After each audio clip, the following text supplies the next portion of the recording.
Welcome, everybody, to the show. Welcome to our small group. Welcome to our gathering, everybody.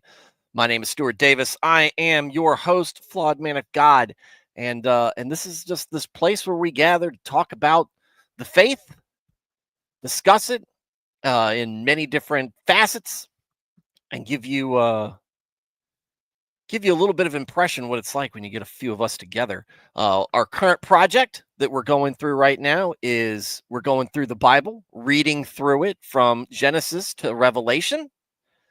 We're doing it about a couple of chapters a night. That's our current pace, at least right now. It has been where we at, guys? Almost 3-year journey. Longer than that, maybe. And we're still in Isaiah. So still very much in the middle of the Old Testament. But what we do is I read through, talk about it, and if you've got any impressions that you have about it, any opinions that you have on it, you share it. This is not a denominationally specific channel. I'm non-denominational, been one all my life, over 40 years, and I can give you that. I can express that experience from that much time, but I am interested in hearing from Catholics, from Orthodox, from many different of the Protestant denominations, just to get your takes on things. Would love the input here, because I think that when you get us all together, there are things that we have differences in opinion and differences in theology on. But when you get down to the root core of it, there are very few differences, indeed. And I think it's better, not to say that we have to agree with each other and necessarily accept each other's opinions as truth, but at least respect and love each other as fellow Christians.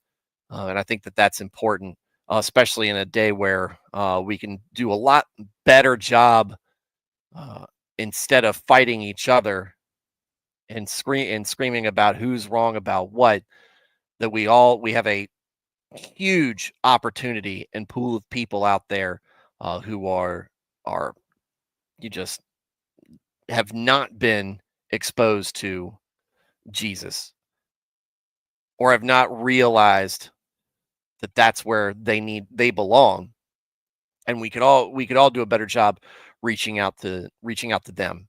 Maybe when we get at least the majority of the world kind of in a good place, we can start nitpicking the finer points of theology.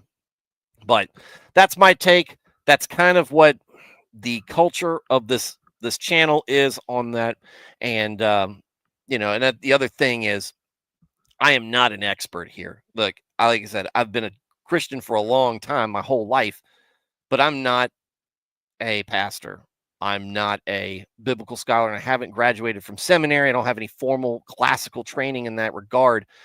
This is a place for discussion. And if you are new to the faith, if you are somebody who is seeking Christ, and maybe you haven't, maybe you're not ready to set foot inside a church, you're more welcome to participate with us. Ask questions. I can't promise I'm going to have the answer to anything, but see what you can find out about us. And as you get to that point where you are comfortable enough to start attending church, to maybe talk to a priest or a preacher, and take those next steps, that's what my encouragement is always going to be. But this is an open door for all of you folks, and I'm not even the smartest person in this chat. There are smarter folks than me in here. So again, I am interested in learning as much as anybody else who's tuning in is as well. So that's our channel. That's your welcome. That's your primer to it if you're new to it. And again, highly encourage you to comment and participate. Maybe you don't have anything to say, and that's fine. Maybe you just don't want to. You just want to be the wallflower. That's great. But we do have a great group of folks in the chat who are just easy to get along with, very encouraging, and we've got We've got a nice little crew here. So, with that said, we'll get into the these readings and make sure I'm at the nope. I was already on the right chapter. Nico says, I'm back. Welcome, Nico. Haven't seen you in a while. Good to see you. That's great. And I was talking at the intro, people who come in here are just interested at first. Oh, hang on.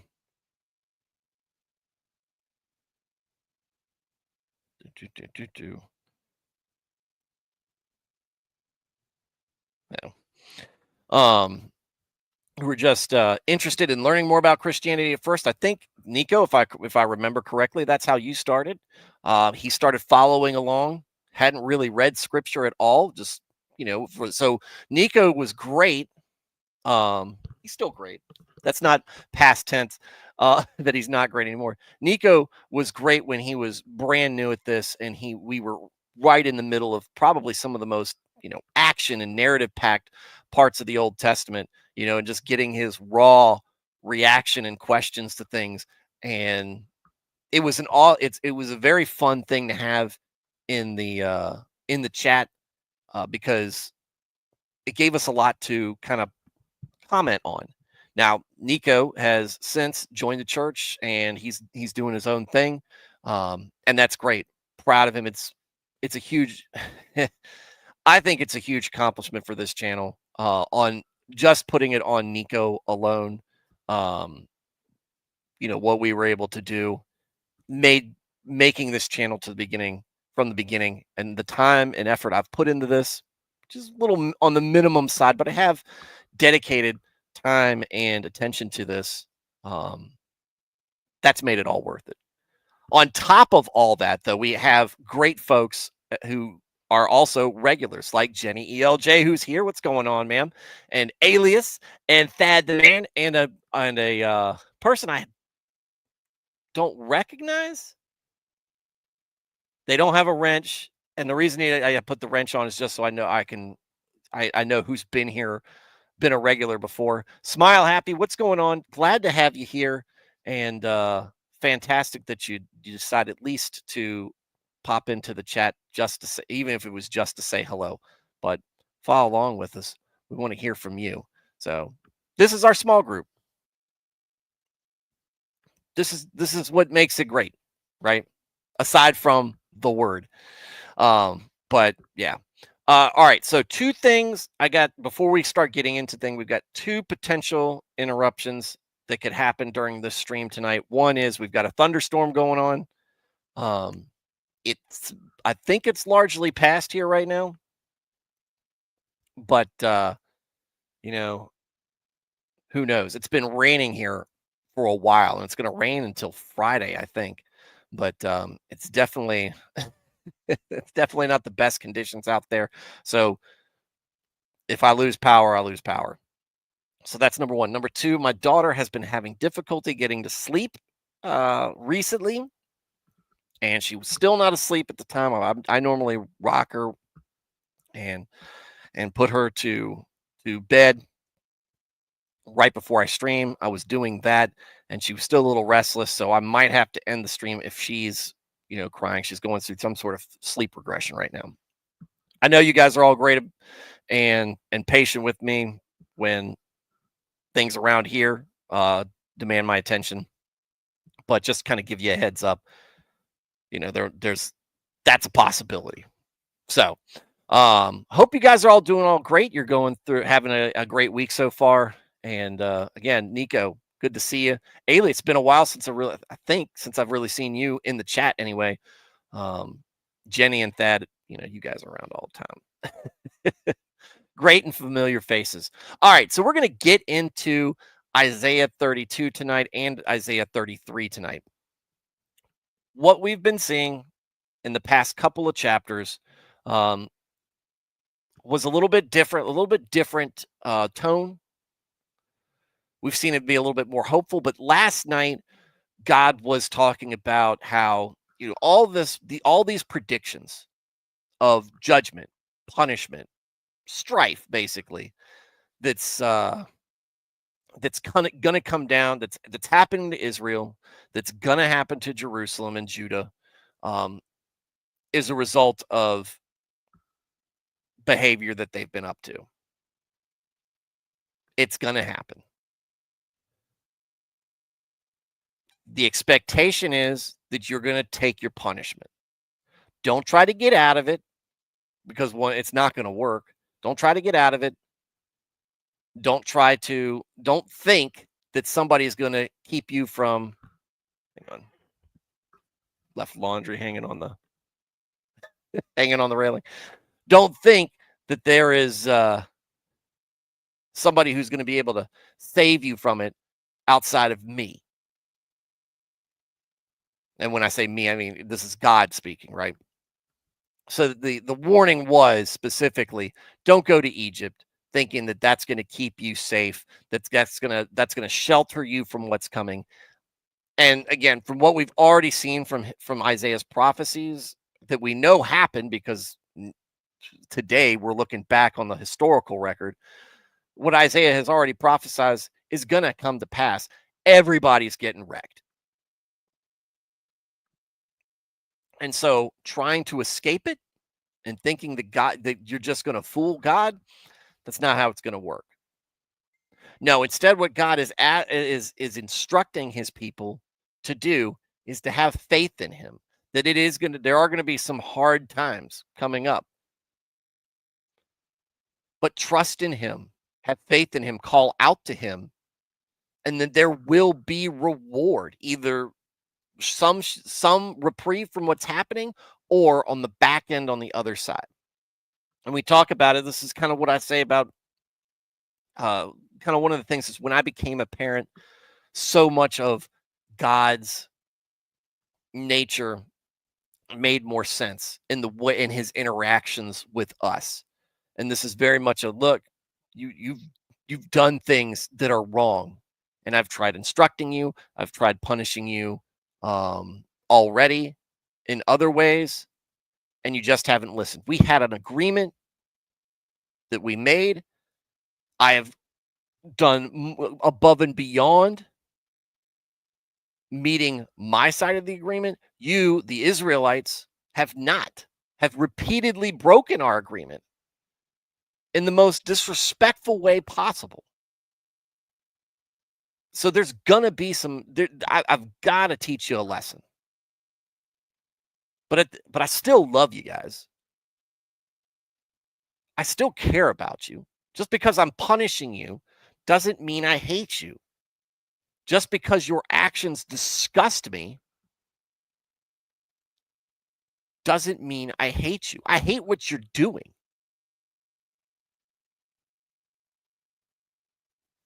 And so therefore, this is the next step. But that doesn't mean this is going to be like this forever. I'm going to hug you. I'm going to love on you. Tell you I care about you. But you got to want to be part of this. If you don't, well, you're going to end up like the other guys. But if you want to be here, be here. If you're going to be a part of this faith, be faithful. At least try to. So that's kind of how I thought that the wrap up for those particular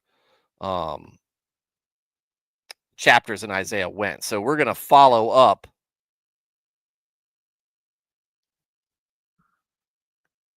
We're going to follow up with that tonight and see what's next in store. All right, so chapter 32. And now he is Jenny ELJ. Family first. Totally understand. I know you guys do. Y'all are the best. All right. The glorious future. Behold, a king will reign in righteousness, and princes will rule with justice. Each one of them will be like a hiding place from the wind and a shelter from the storm. Like streams of water in a dry land, like the shade of a huge rock in a parched and weary land to those who turn to them. Then the eyes of those who see will not be blinded, and the ears of those who hear will listen attentively. The heart and mind of those who act impulsively will discern the truth, and the tongue of the stammerers will hurry to speak clearly. The fool and good for nothing will no longer be called noble, nor the rogue said to be generous. For the fool speaks nonsense, and his heart and mind plans wickedness. To practice ungodliness and to speak error concerning the Lord, to keep the craving of the hungry unsatisfied, and to deprive the thirsty of drink. As for the rogue, his weapons are evil. He conceives wicked plans to ruin the poor with lies, even when the plea of the needy one is just and right.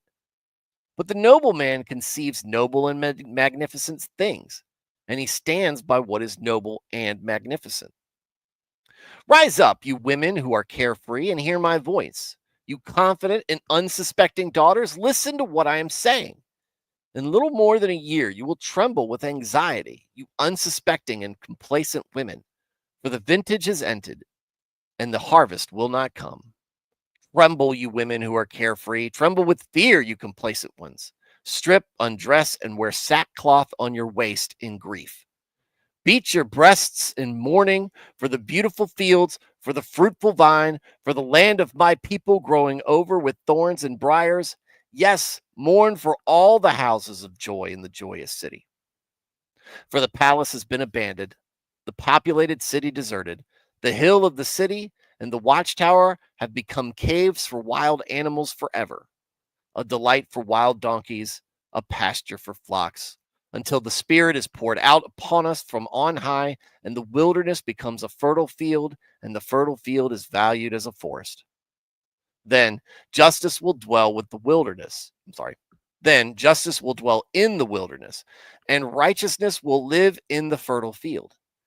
And the effect of righteousness will be peace, and the result of righteousness will be quietness and confident trust forever.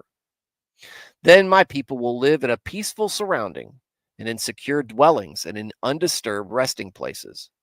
But it will hail when the forest comes down, and the capital city will fall in utter humiliation. Blessed, happy, and fortunate are you who cast your seed upon all waters when the river overflows its bank and irrigates the land. You who allow the ox and the donkey to roam freely.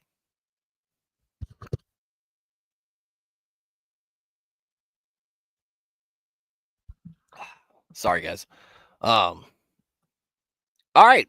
So this is the glorious future is how it's titled, and it says again, we've got um, gifts and rewards, but we also got consequences talking about here. But what we see is justice. I think the next chapter actually deals with that as well. They said, "Behold, a king will reign in righteousness, and princes will rule. Princes will rule in justice."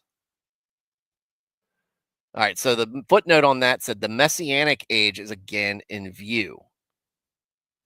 He's talking about 9, 11, 16, and 33:17. We haven't gotten to 33:17 yet. We will tonight though, but it's talking about the messianic age is in view. So we're talking about a king will reign in righteousness, and princes will rule with justice. So again, here's this foreshadowing, here's this prophecy of Jesus Christ, right? And each one of them will be like a hiding place from the wind, shelter from the storm, which is kind of going back to what we read in Psalms, where we hear about how God and faith is a shelter from a lot of the difficult things that we face in life, whether it's something very present physical, like violent oppression, or famine, poverty, or something more psychological, I guess, like different temptations that we run into, you know, crisis of faith, stuff like that. This is where you can find a place to hang on to. like the shade of a rock in parched and weary land. If you turn to those who turn to them, it's there when you use it, when you need it. You have to utilize it. And then it says, as a result, the eyes of those who see will not be blinded, ears of those who will listen attentively. It kind of talks about how, things are changing, right? The things that you struggle with are not so much of a struggle. But then on the other thing, the fool will no longer be called noble or the rogue generous. Talks about the fool being speaking nonsense. Seen some of that on Instagram tonight. Not uncommon for social media for seeing lots of nonsense, planning wickedness, ungodliness, speaking error concerning the Lord. That kind of, and depriving others, basically leading other people away. We see a lot of that today with, atheists, right? And some of them mind to themselves, right? And this doesn't make them any less foolish, but they're not out there trying to make everybody else believe what they're trying to believe. But you do see plenty of them out there saying, the same tired talking points in the brochure, right? If God real, why bad thing? You know, how moral is this? There's genocide in the Bible. Oh, it's and they, how can you believe that the earth is just this, or that we're the only people out there? We've heard them all. We've heard them all. And the idea and purpose behind that is stop believing. Stop believing. I don't like what you believe. You need to stop doing that. That's to deprive the thirsty of drink,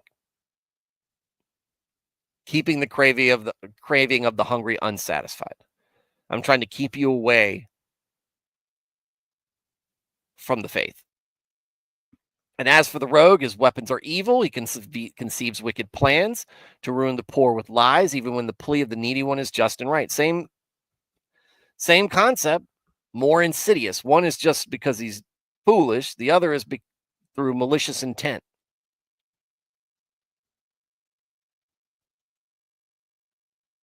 And the reason why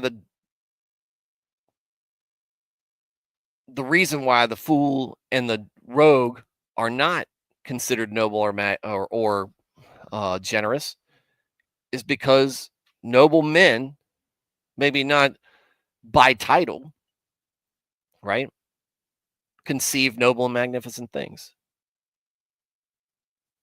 Know them by their fruits. Something that we've those of us who have been Christian for a while understand that saying, right? Being noble is not just a title somebody gives you because of your birth um, or reward for being politically placed or for out of convenience. No, being actually noble means you have a noble mind. And he stands by what is noble and magnificent. You stand on principle. Stand it on business.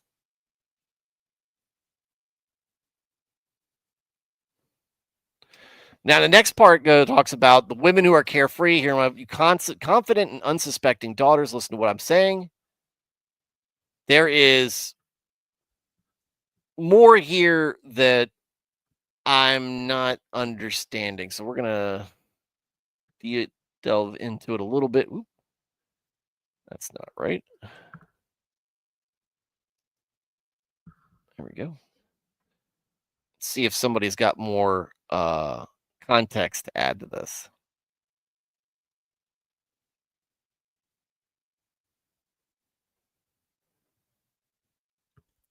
Commentary on Isaiah 32 suggests this prophecy may have been given during the reign of Hezekiah, with the righteous king possibly referring to Hezekiah himself, no, or even to a future king like Josiah. Let's see. Does not address this part. So the part about the unsuspecting daughters doesn't seem to get into it too much about it and having an alternate meaning. What's going on, Steve? What's going on, sir?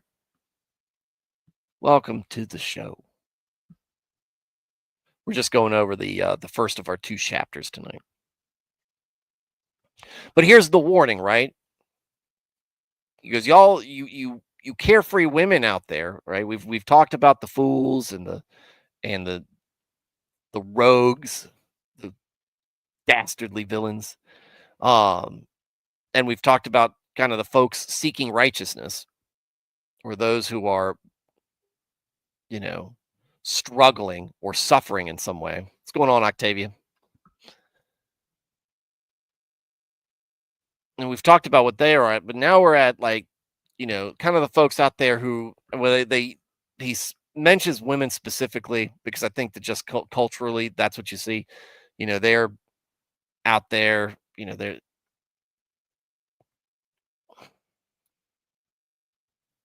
what's to say? Oh, just going through life, kind of carefree. Doing whatever they want. Again, this is the warning. This is not new. In little more than a year, you will tremble with anxiety, you unsuspecting and complacent women, for the vintage is ended and the harvest will not come. Strife is heading your way. Punishment is coming. That whooping is getting ready to happen. These good times that you have become complacent at, that you have enjoyed, even though you haven't been fulfilling your side of the agreement by following my commandments, that's ending. And you're going to have to see what it's like when I don't have your back. You're going to have to see what it's like when you are facing my wrath. So tremble with fear, strip, undress, and wear sackcloth on your waist in grief. This is something we've covered this culturally. Then wearing sackcloth was an act of humility. It's cheap. It's something you would, I guess, the way I imagine sackcloth is basically what you would keep a bag of potatoes in, right? A large bag of potatoes, that kind of material. It's cheap, it's not rich, it's not comfortable at all. It itches. It definitely does not feel good wearing it against your bare skin, but it's an act of humility to wear it, where you say, I am not this great and powerful person. I'm not this rich and privileged person. No, I am a person who has wronged someone, and I am humbling myself as an act of remorse and apology. And again, humility.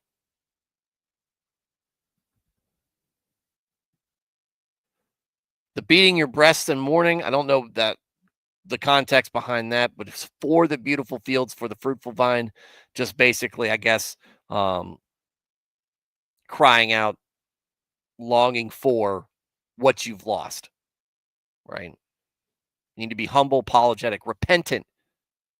There needs to be contrition, and you will be sad for what you lost.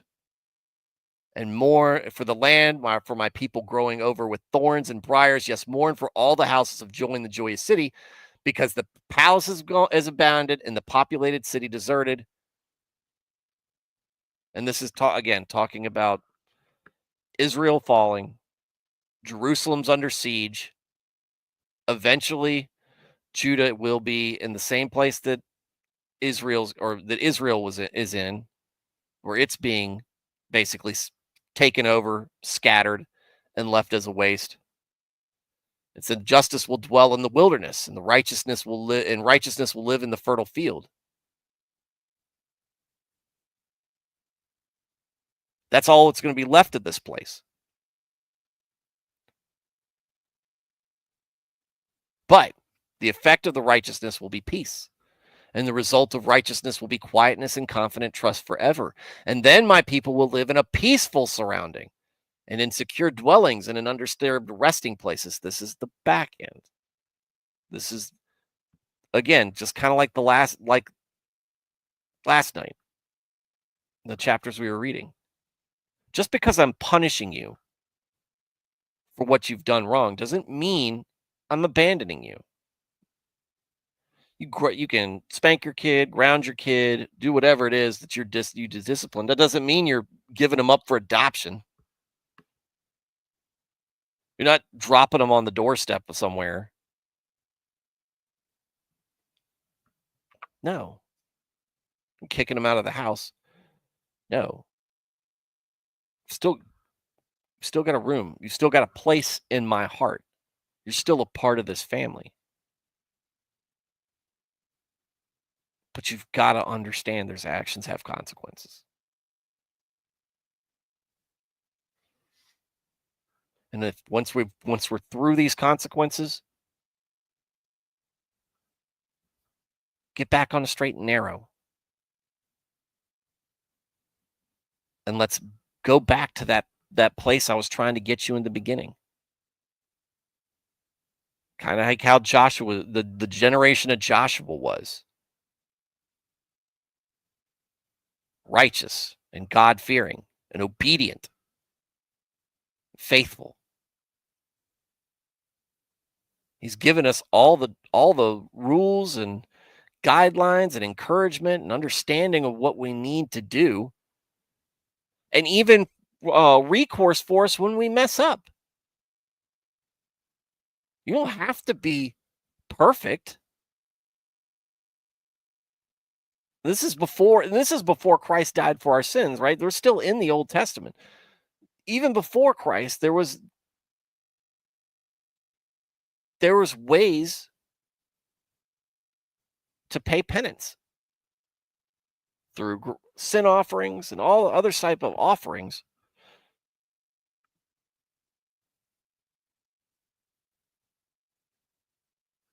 There was that path to forgiveness. There was a way to live righteously. And then we get a kind of a beatitude moment here. Blessed, happy, and fortunate are you who cast your seed upon all waters when the river overflows its bank and irrigates the land. You who allow the ox and donkey to roam freely. This verse is challenging to interpret. The ancient rabbis allegorized it, interpreting the sowing as acts of charity and the waters as the Torah. I like the charity aspect on it.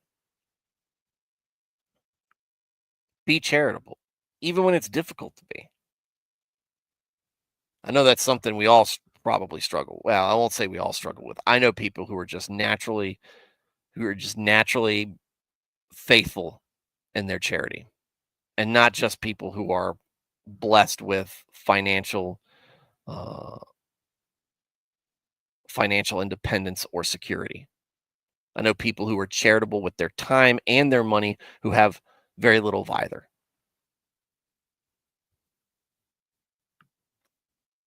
You gotta love on each other.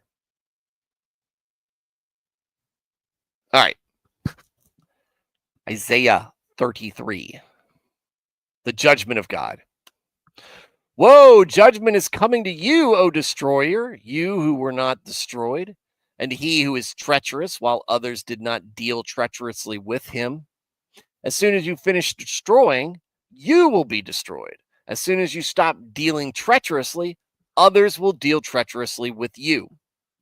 O Lord, be gracious to us. We have waited expectantly for you. Be the arm of your servants every morning. That is their strength and their defense. Our salvation, our salvation also in the time of trouble.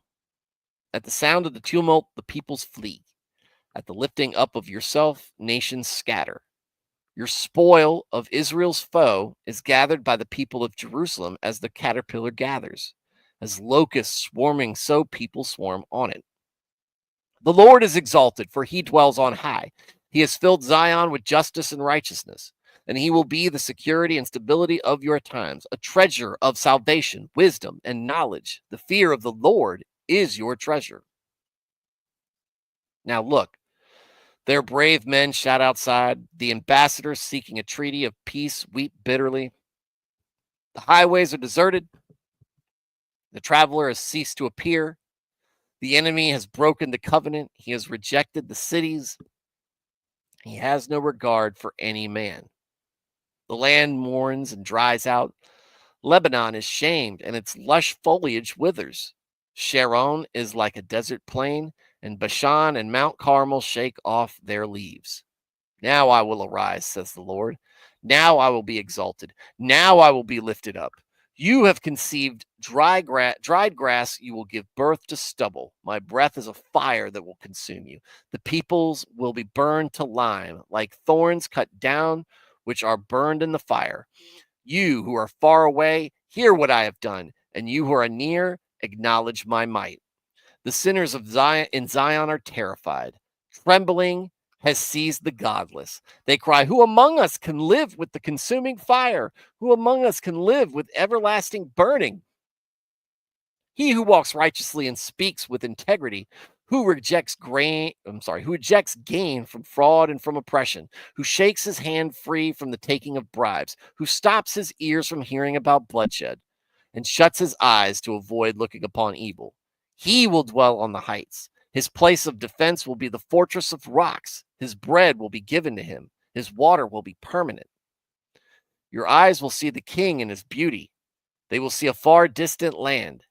Your mind will meditate on the terror, asking, "Where is he who counts? Where is he who weighs the tribute? Where is he who counts the towers?" You will no longer see the fierce and insolent people, a people of unintelligible speech which no one comprehends, of a strange and stammering tongue which no one understands. Look upon Zion, the city of our appointed feasts and observances.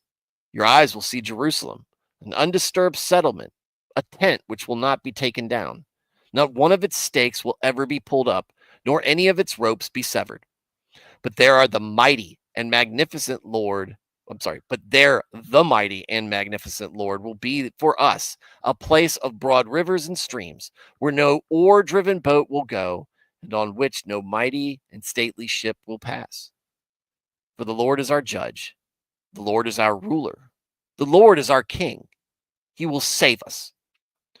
Your ship's ropes and tackle hang loose. They cannot hold the base of their mast firmly, nor spread out the sail. Then an abundance of spoil and plunder will be divided. Even the lame will take the plunder. And no inhabitant of Zion will say, "I am sick." The people who dwell there will be forgiven their wickedness, their sin, their injustice, their wrongdoing.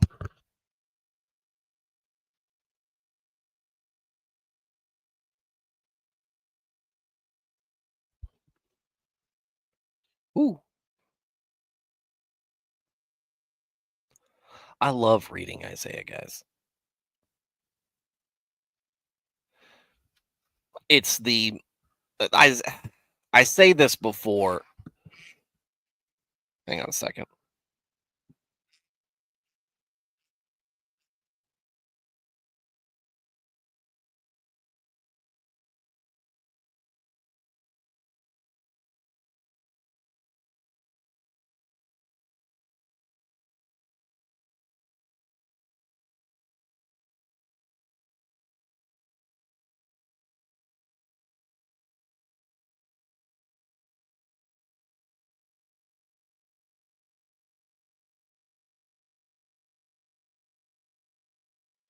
All right.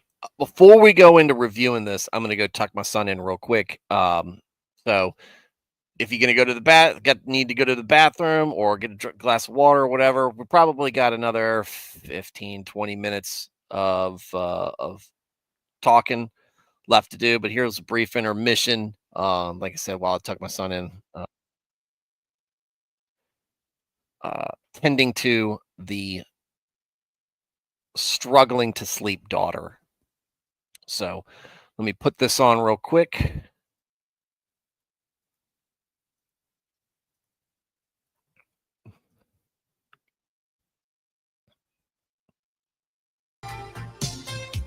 Right back.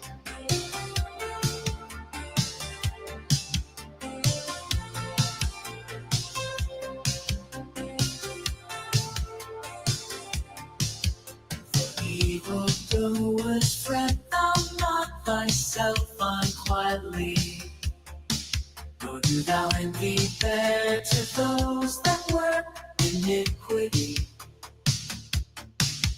For even like unto the grass, soon be cut down shall they. And like the green and tender herb, they wither shall away. Set thou thy trust upon the Lord, and be thou doing good. So thou in the land shalt dwell, verily have food. Delight thyself in God, he'll give thine heart's desire to thee. Thy way to God commit and trust, bring to pass shall be.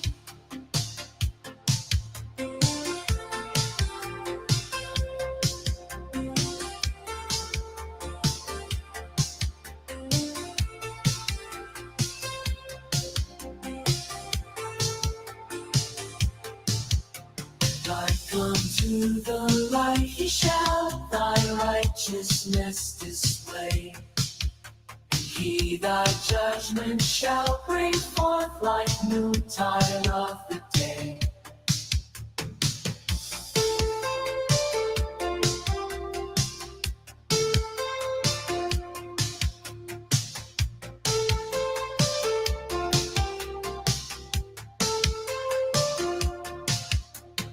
Rest in the Lord and patiently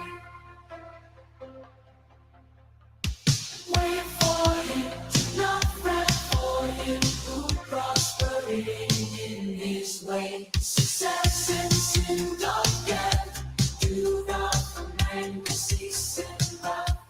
Seek out the same also, fear not thyself in any wise, that evil thou shouldst do. For those that evil doers all shall be cut off and fall. Those that wait upon the Lord, the earth inherit shall.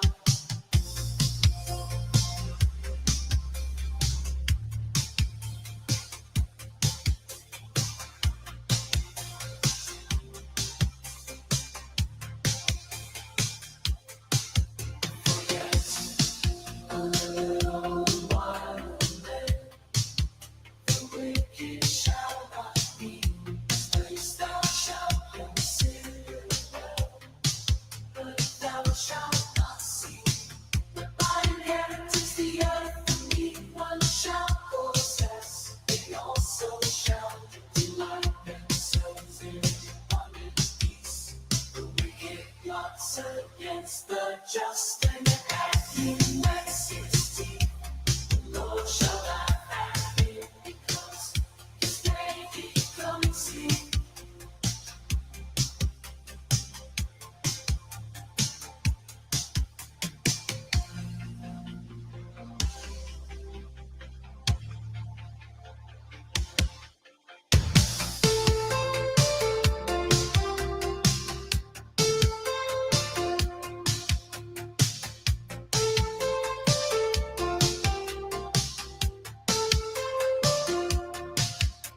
The wicked have drawn up the sword, and they're about to slay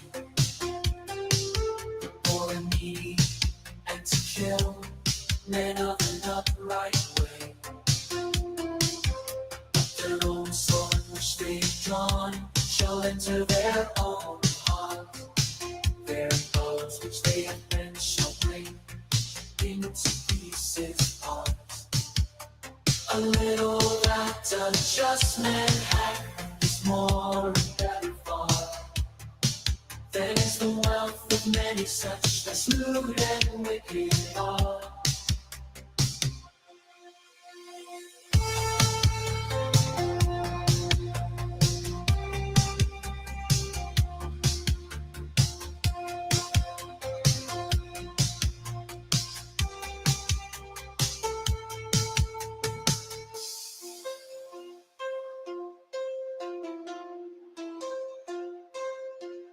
For sinners' arms shall broken be, God the just sustains. God knows the just man's days, still They shall not be ashamed when they the evil time to see. And when the days of famine are dissatisfied shall be. The wicked men and foes of God, battle plans decay. They shall consume death into smoke. They shall consume away.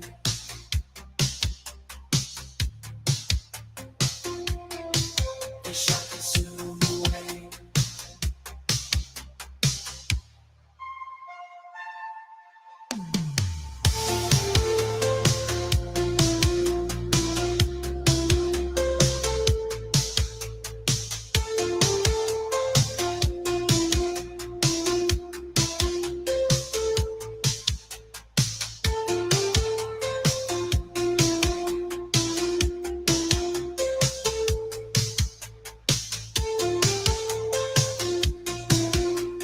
All right.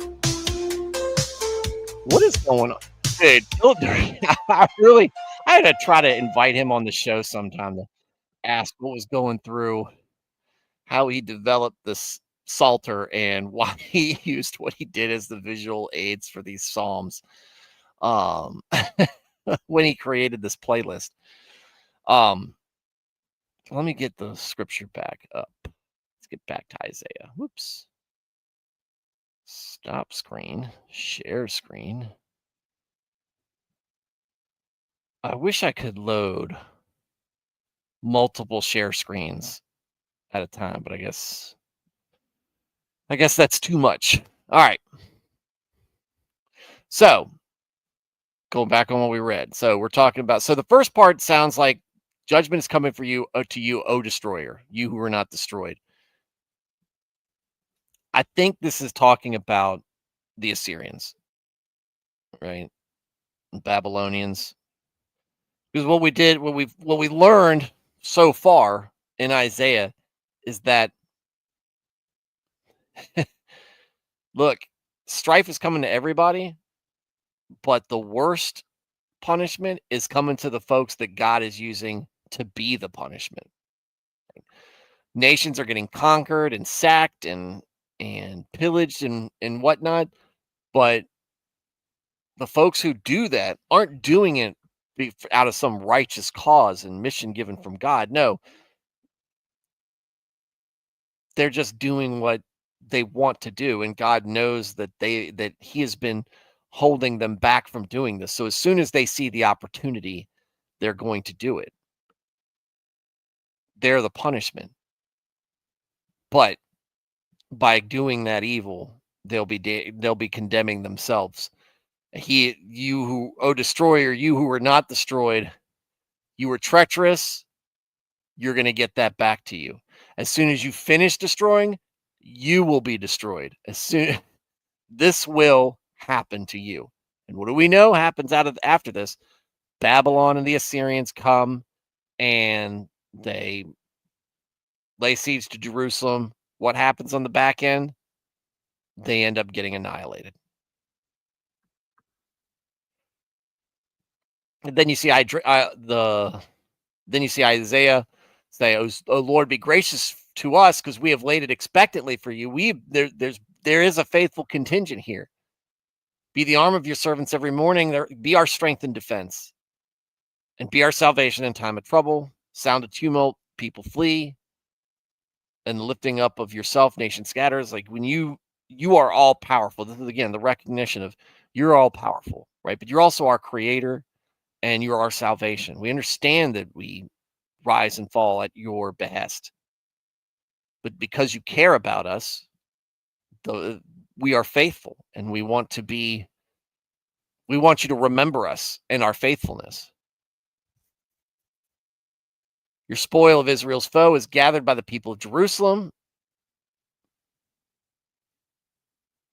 Lord is exalted. He dwells on high. He has filled Zion with justice and righteousness. This is praise and talking about the greatness and love and wisdom and all the great things about God. He will surely be the security and stability of our times, treasure of salvation, wisdom, and knowledge. says your times. I don't know why it says your times. I'm just not understanding the context there. Um, the fear of the Lord is your treasure. Now look, the brave men shout outside, the ambassador seeking a treaty. Highways are deserted, enemies broken his agreement, rejected the cities, no regard for any man. This is talking about the strife. Land mourns out and dries out, famine and drought. Lebanon is shamed, and Lebanon's is going through its own strife. We know about Moab and some of the other places, and we hear about Sharon and Bashan and Mount Carmel.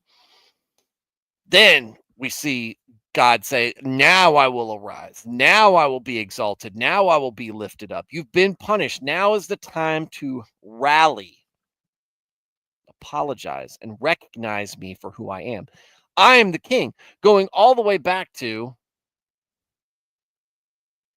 where, and back in Samuel's time, when the Israelites were asking for a king, God said, you already have a king.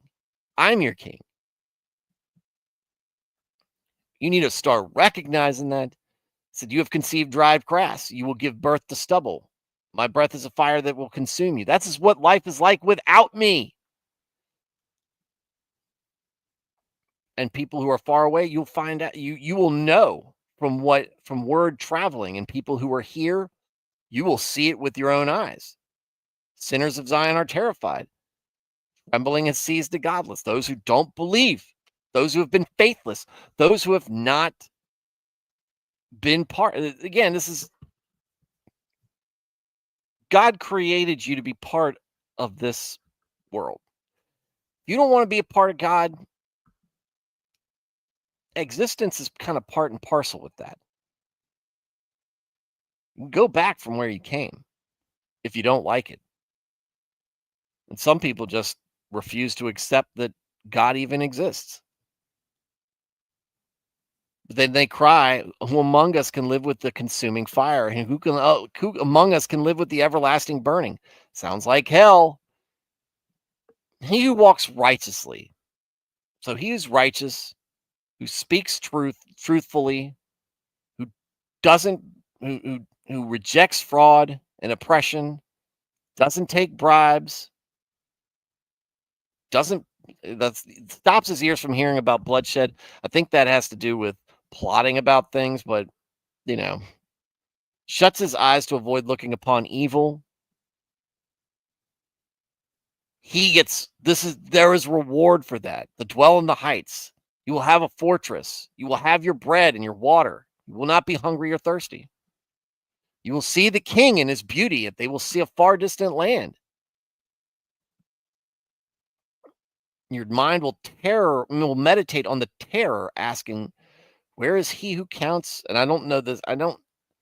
Meditate on the terror with the counting, the ways, the tributes, counts the towers. I don't understand that part. I just don't know what it's referring to. You will no longer see the fierce and insolent people, a people of unintelligible speech. No, like, you're not going to see the unbelievers.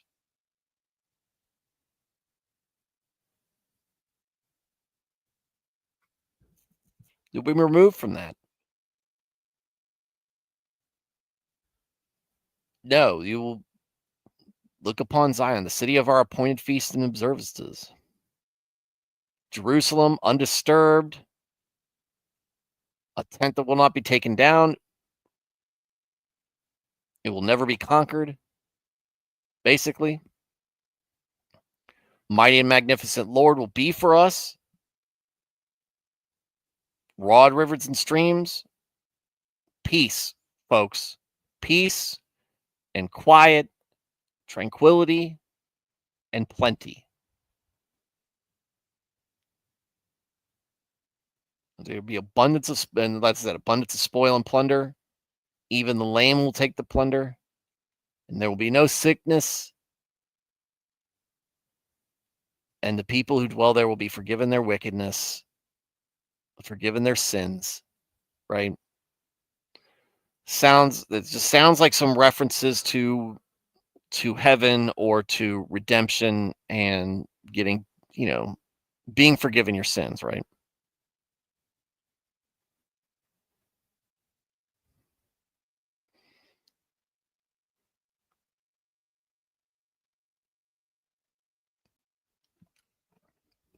And that's 32 and 33 tonight. So there we go. Quiet chat, but I appreciate you guys popping in here. Jenny, Steve, Dad, Alias, Smile Happy, and the notorious Nico. Thank you guys for being here. Thank you guys for being in chat, even if it's just come by to say hi. I like it. To me, it's just like when you walk into the room. I don't know if any of you guys have been in a small group setting before, or even just a lounge or a place to hang out, and somebody comes in and they just, they sit. What's going on, Serranos? Joining, saying hi at the end. Just setting your keys down or your whatever down, plopping down on the couch, saying what's up. Here to listen to what you have to say. I just want to hear the word and just hear somebody talk about the word. Thank you. And that applies to those of you folks who are just listening. I want to hear your opinions when you got them. Thanks, Jenny. You have a nice evening. Want to hear your opinions when you got them. If you've got something to say, please say it. I encourage you. Participate in the chat. Talk with some of these folks. But if you can or you don't want to, that's fine. I understand. Just know that you're encouraged and invited to do so. And understand that I appreciate the fact that you keep coming back. And I'm glad that I've provided some place for you to be and listen. And everybody listening on the back end on replay, I appreciate. Thank you for watching. Sorry I missed you, and I hope to catch you sometime live soon. Everybody have a good night and God bless. Should be on tomorrow. Thursday night. Good night. God bless everybody.